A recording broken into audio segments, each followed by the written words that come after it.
Madam Web is a shambolic misfire that seems embarrassed by its own existence. Dakota Johnson's Cassie Webb discovers clairvoyant powers as she struggles to save three future Spider-Women from the evil Ezekiel, who was tortured by visions of the three adolescents killing him. Here are the top 50 reasons Madam Web is one of the worst movies ever made.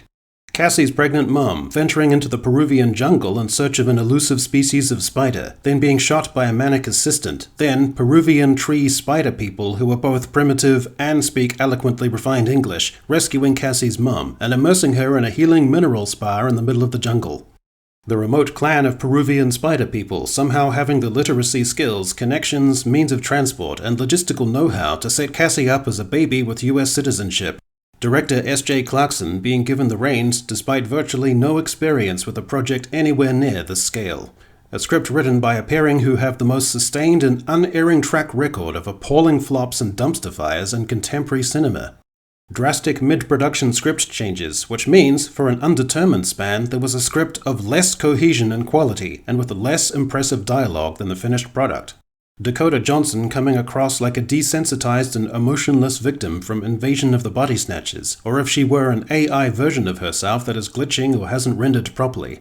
I haven't seen the movie, so I don't know what face I'm making. Setting the main narrative in 2003, a cultural wasteland no one will ever feel sincerely nostalgic about, defined by early emo, the height of nu metal, with every chick dressed like Avril Lavigne or Gwen Stefani. I was just really excited to explore the fashion. Flat, perspectiveless, washed out and dull color palettes and camera style that looks like conventional television, rather than the product of an $80 million cinematic release. Evil Ezekiel somehow able to transfer his visions of three teenage girls ambushing and killing him in bright spandex costumes into underexplained government-related computer software, and this 2003-era software somehow being able to process and render his visions into actionable visual intel with which to stalk them. This Ezekiel dialogue. Can you imagine how frustrating it's been trying to identify someone I've only seen in a vision, but as the years passed there have been technological advances, ways to find people if you know their faces, the kind of technology I've heard the National Security Agency have been pursuing.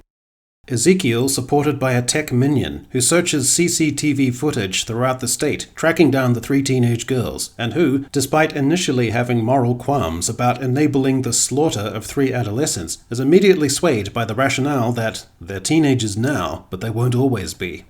Ezekiel seemingly having much of his dialogue added or overdubbed in post, with sloppy, negligent expedients, given the fact his mouth doesn't usually match up to the words. Ezekiel having a one-night stand with a middle-aged woman he intends to exploit, and after delivering a seemingly irrational monologue about having to kill a trio of teenage girls who he has envisioned otherwise killing him in the future, the woman actually responds, "Oh, that's a buzzkill." This Ezekiel dialogue. Believe me, it's a good thing you had no idea today was the day you were going to die. This semi-cool scene of the girls transformed into semi-interesting superhero figures, turning out to just be a brief scene that is in fact only a vision experienced by Ezekiel, lasting 20 seconds of screen time, but disingenuously forefronted in the trailer. Upwards of 80% of the dialogue being pure exposition, info dumps, or describing events that have occurred or are occurring. A line of dialogue where Cassie says she was a model foster care child, adding, "I peed outside and everything." Cassie dawdling interminably before getting around to opening a sponsor tie-in can of Pepsi. Worse than central casting, less than Z-grade minor characters who overact in posture and have no timing or appeal so that it is actually uncomfortable to watch and makes you feel sorry for the film. And them.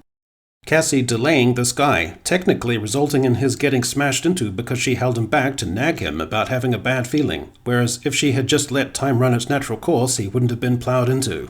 Vertigo and retch-inducing camera work twisting around to disorientate and distract the viewer from the poorly stitched together editing and slipshod CGI. Conspicuously 20-something actresses playing teenagers, a seedy, all-encompassing preoccupation for a small percentage of men, but off-putting to the other 90%. Each teen having a strictly delineated single character trait, one nerdily self-conscious and diffident, another tech-savvy and scientific, the third sassy and always hungry. Very stiff, and you can barely bend your leg. Sydney Sweeney's most alluring assets being heavily downplayed, leaving the focus on her acting, which is of little value at all. One of the girl's fathers having been deported because social issues. The teenage girls bantering benignly in the back of a taxi, in the immediate aftermath of a critical ordeal where they have been unaccountably stalked and almost butchered to death by a gravity-defying spider-costumed figure in multiple time-warping iterations involving people dying. One of the girls giving an elaborate explanation about physics and wall climbing, despite it being a situation of extreme duress because girls and STEM. Of empowerment is present with all of your characters. Maddie taught me how to empower myself. I'm just excited to see, all these powerful women. Really wants them to be the most powerful version of themselves. No wedgies, please. The girls reacting with muted credulity and almost instantaneous acceptance of a virtual stranger claiming she can see the future, and that therefore clairvoyance, and by extension superpowers in general, exist. Everyone talking in a stilted, fragmentary, stifled, and yet somehow totally expressionless way. "You saved my stepmother, then you were super awkward about it," said by girl in dress, realizing she has met Cassie Webb before. Cassie leaving the three girls to while away the time in a forested area while she returns to her apartment to pore through old papers that might yield some clues or explanations as to her present dilemma. The three girls entering into utterly trite and banal squabbles over little of consequence and bizarre indifference to the aforementioned once-in-a-lifetime, incomprehensible ordeal they have just undergone.